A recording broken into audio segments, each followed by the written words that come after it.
prosesnya sangat sederhana. Setelah kita putuskan memang ini adalah adenoma, tergantung kapan nyamannya pasien mau operasi, karena ini kan tumor jinak. Masuk sehari sebelumnya. Katakanlah kalau pasiennya mau operasi tanggal 11, dia masuk tanggal 10 siang. Lalu ada serangkaian pemeriksaan standar yang dia lakukan.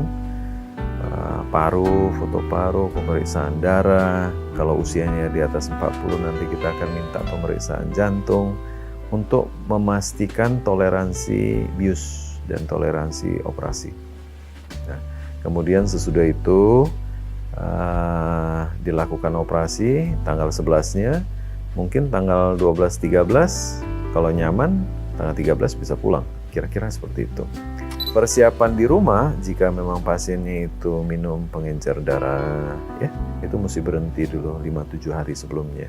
Jadi biasanya di klinik kita sudah ingatkan pasiennya, tolong berhenti kalau misalnya ada minum pengencer darah atau minyak ikan, ya, itu mesti berhenti seminggu sebelumnya.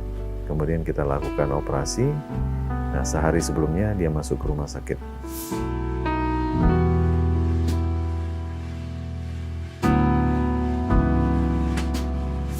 Jadi ada sekitar 15% dari tumor ini yang bisa tumbuh kembali. Jadi umumnya 85% itu tuh dengan sekali operasi itu, kalau dia memang sifatnya tidak mau tumbuh lagi, ya tidak akan tumbuh lagi. Jadi semua itu lebih banyak berbalik kepada jenis tumor itu sendiri. Kadang-kadang sifat sel itu, molekulernya terutama, itu akan menentukan apakah tumor ini akan tumbuh lagi atau tidak. Di samping yang mungkin pada saat operasi itu ada sisa. Nah, bahkan yang ada sisa pun, kalau dia tidak akan tumbuh lagi, kadang-kadang diobservasi bertahun-tahun dengan MRI periodik setahun sekali itu, tidak menunjukkan pertumbuhan. Jadi ada pasien yang sudah 10 tahun dengan ada sisa tumor sedikit, tidak pernah tumbuh. Walaupun tiap tahun kita MRI, karena ada sisa. Jadi kita harus memahami, ya, bahwa sebagai dokter kadang-kadang kita itu tidak semua serba tahu. Kita baru tahu jawabannya setelah waktunya itu tercapai. Jadi katakanlah saya suka memberikan ilustrasi kepada pasien, jika pasien bertanya bisa tumbuh kembali atau tidak. Jadi tetap harus ada follow up.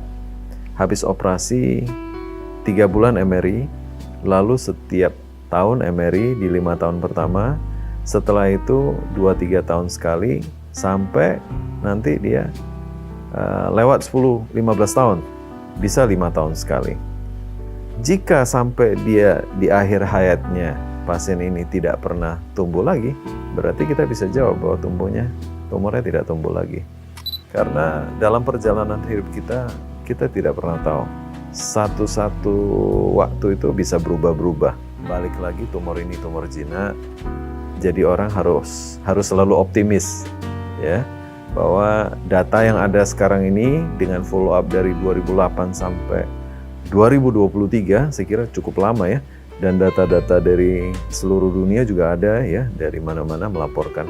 Lebih kurang angkanya mirip-mirip. Kalau memang nanti perlu dalam perjalanannya ternyata tumor ini ada yang kambuh, apakah harus operasi lagi? Enggak, belum tentu, ya. Kalau follow up-nya bagus, kita lihat ada cikal bakal mau tumbuh lagi, nah kita bisa tembak dengan sinar sebelum dia jadi besar. Jadi pada saat dia masih kecil, kita bisa kasih radiasi. Ya, itulah peran dari sinar, ya, radiasi supaya jangan tumbuh lagi. Dan ada teknologi seperti gamma knife, ya. Nah, gamma knife itu membedah dengan sinar. Harusnya sih, kalau di Indonesia pasien harusnya sudah cukup tenang dengan semua teknologi yang ada saat ini.